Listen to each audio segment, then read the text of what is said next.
अस्सलाम वालेकुम स्टूडेंट। आज हम डिस्कस करेंगे अपना लेसन नंबर 10 CS 507 का 9 लेक्चर हम डिस्कस कर चुके हैं। आज स्टार्ट करते हैं स्पोर्ट सिस्टम वाला टॉपिक। स्पोर्ट सिस्टम्स क्या होते हैं, मतलब ऐसा सिस्टम जो आपको कुछ सपोर्ट करता है। यहाँ पे ऑब्वियसली कंप्यूटर की ही बात होगी। Sport system can be classified into two categories, office automation system and decision support system. अब ऑफिस ऑटोमेशन सिस्टम क्या है, यहाँ रखे स्पोर्ट सिस्टम ऐसे सिस्टम जो आपको सपोर्ट करते हैं, यानी आपके काम को सपोर्ट करते हैं। तो ऑफिस ऑटोमेशन सिस्टम ऐसी टेक्नोलॉजीज हैं, ऐसे टूल्स हैं जो आपके काम को फास्ट कर देते हैं, एफिशिएंट कर देते हैं, ठीक है, आपके काम को अच्छा कर देते हैं, बेहतर कर देते हैं। मतलब जिसमें फ्लो ऑफ इन्फॉर्मेशन भी मैनेज, मतलब ऐसी टेक्नोलॉजीज आपके काम को अच्छा कर देती हैं, फ्लो ऑफ इन्फॉर्मेशन को जो है बेहतर कर देती हैं, ठीक है, और आपके काम को तेज़ कर देती हैं। जैसे कि देखो, office automation include formal and informal electronic systems primary concern with the communication of information to and from persons both inside and outside the firm. इसका क्या मतलब है, अब देखें, इन्फॉर्मेशन आपके काम को जो डाटा वर्कर्स होते हैं ना ऑर्गेनाइजेशन में, उनके काम को अच्छा कर देते हैं। जो ऑफिस में काम करते हैं, क्लैरी टास्क करते हैं, उनके वहाँ पे ऑफिस ऑटोमेशन जैसे सिस्टम जो है काम को बेहतर कर देते हैं, उनके लिए आसान कर देते हैं। देखें, अब फॉर्मल इनफॉर्मल इलेक्ट्रॉनिक सिस्टम का मतलब है ऑफिस ऑटोमेशन सिस्टम के अंदर ईमेल आ जाती है। ईमेल अब क्या है, एक ईमेल एक फॉर्मल कम्युनिकेशन सिस्टम है, आपको पता ही है ना, मैसेज भेजने के लिए फास्ट कम्युनिकेशन सिस्टम है। इनफॉर्मल आपको बहुत सी चैट एप्लीकेशन है, वो भी ऑफिस ऑटोमेशन सिस्टम का हिस्सा है। वर्ड प्रोसेसिंग जैसे सॉफ्टवेयर, वो भी ऑफिस ऑटोमेशन का ही सिस्टम है। Desktop publishing, image and web publishing, ठीक है, ऑडियो और वीडियो कॉन्फ्रेंस जो आपकी, ये भी कम्युनिकेशन के अंदर मतलब आता है। वीडियो कॉन्फ्रेंस मतलब जूम आपने सुना होगा, जूम ऐप, गूगल मीट, तो सारे ऑफिस ऑटोमेशन सिस्टम की टेक्नोलॉजीज़ हैं कि जो आपके काम को फास्ट और एफिशिएंट कर देती हैं, आपकी फ्लो ऑफ इन्फॉर्मेशन को अच्छा मैनेज कर लेती हैं। तो ये है आपका ऑफिस ऑटोमेशन सिस्टम्स, और ये सारे जो आप पढ़ते हैं ईमेल वगैरह, सारे ऑफिस ऑटोमेशन सिस्टम्स ही हैं, ठीक हो गया। आगे है डिसीजन सपोर्ट सिस्टम क्या होता है। मतलब पहले आपने MIS पढ़ा था, मैंने अपना MIS पढ़ा था लास्ट टॉपिक में, कि इंटीग्रेटेड मैन मशीन सिस्टम के इन्फॉर्मेशन रेलिवेंट यूजर्स को प्रोवाइड करती है वो, ठीक है। ये आपने मैनेजमेंट इन्फॉर्मेशन सिस्टम पढ़ा था कि ऐसा सिस्टम जो अपने रेलिवेंट यूजर्स को इन्फॉर्मेशन अवेलेबल रखती है, ठीक हो गया। अब कहते हैं डिसीजन सपोर्ट सिस्टम क्या होता है, मतलब ऐसा सपोर्ट सिस्टम जो आपको डिसीजन मेकिंग में मदद करता है। किसकी डिसीजन मेकिंग में, मतलब अगर आपने ये जो कंपनी ने कोई डिसीजन करना है, ये मैनेजमेंट की हेल्प करता है डिसीजन करने में, ठीक है। आपको डाटा प्रोवाइड करता है, उसके अकॉर्डिंग आप डिसीजन कर सकते हैं, ठीक है। करें 4 criteria for designing model and systems. 4 criteria क्या है किसी भी सिस्टम को डिज़ाइन और सिस्टम को जो सपोर्ट करे मैनेजमेंट के डिसीजन को। तो JDC ने वो बताया, उसमें रोबस्टनेस होनी चाहिए, ठीक है, वो स्ट्रॉन्ग होना चाहिए, यानी ठीक हो गया, ईज़ ऑफ कंट्रोल, सिंप्लिसिटी हो, कंप्लीटनेस और रेलिवेंट डिटेल की कंप्लीट हो, तो वो सिस्टम अच्छा होता है। आगे decision support systems was defined by Bill Inmon, father of data warehouse. उसने कैसे डिफाइन किया था कि DSS क्या है, मतलब डिसीजन सपोर्ट सिस्टम क्या है।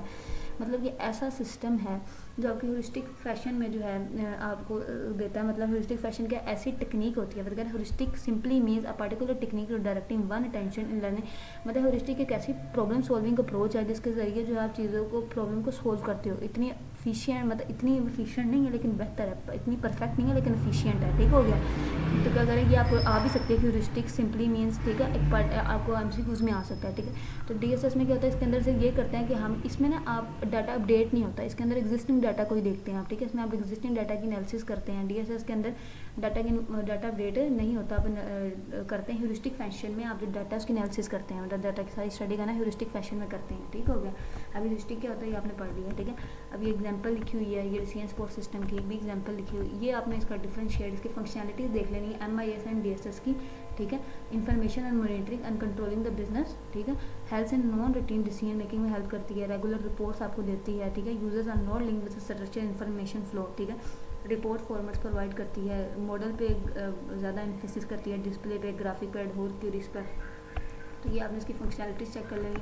अगर 2 टाइप के DSS होते हैं, 2 टाइप के डिसीजन सपोर्ट सिस्टम होते हैं। एक लिखा हुआ है मॉडल ड्राइवन DSS और एक लिखा हुआ है डाटा ड्राइवन DSS, ठीक हो गया। मॉडल ड्राइवन DSS है वो कोई इतनी एक्सटेंसिवली डाटा को यूज़ नहीं करते हैं, ठीक हो गया। इसमें 2 टेक्निक वो यूज़ करते हैं, एक करते हैं बट इफ एनालिसिस, एक टेक्निक यूज़ करते हैं बट इफ एनालिसिस। मतलब वो क्या होगा कि अगर आप इनपुट चेंज करते हैं तो सोल्यूशन पे क्या असर पड़ेगा। वगैरह attempt to check the impact of a change in the assumption on the propose solution. मतलब what will happen on the market share that, अगर किसी एडवर्टाइजिंग का बजट 5% से 10% कर दिया जाए, मतलब इनपुट चेंज कर दीजिए, तो उसका जो आपके सोल्यूशन पे क्या फ़र्क पड़ेगा। एक ये टेक्निक यूज़ करता है, दूसरा यूज़ करता है गोल सीक एनालिसिस।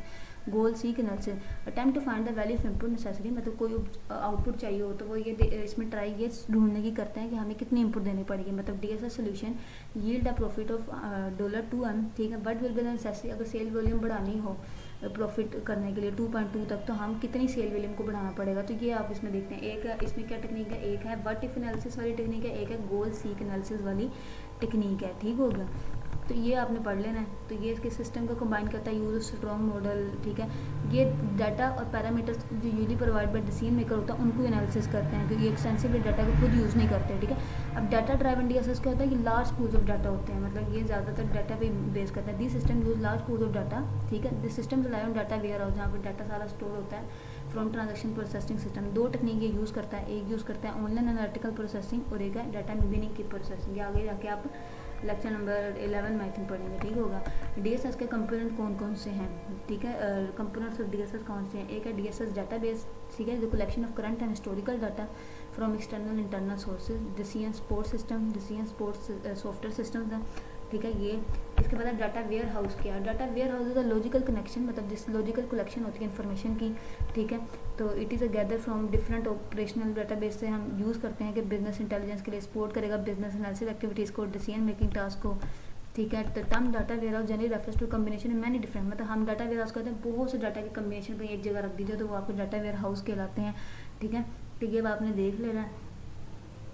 तो ये आपका लेक्चर कंप्लीट हो गया। इसमें कोई इतनी इंपॉर्टेंट थी नहीं, बस आपने याद रखना है कि दो टाइप्स की डाटा जो ड्राइवन सिस्टम होते हैं, एक मॉडल ड्राइवन, एक डाटा ड्राइवन, और एक आपने पढ़ लेना कि ऑफिस ऑटोमेशन सिस्टम क्या होता है। ऑफिस ऑटोमेशन सिस्टम और इजी ऑफिस ऑटोमेशन सिस्टम क्या होता है, ये डीएसएस की डिफाइन भी लिखी हुई है, ठीक है। ये भी इतनी मुश्किल है, ह्यूरिस्टिक की डिफाइन आपने ज़रूर करनी है कि ये क्या होता है, कि ऐसी प्रॉब्लम सॉल्विंग अप्रोच है ये, कि आपके ऐसी अप्रोच है जो आपकी प्रॉब्लम को सोल्व करती है, ठीक है। परफेक्ट नहीं है लेकिन फिर भी स्टिल एफिशिएंट है, ठीक हो गया।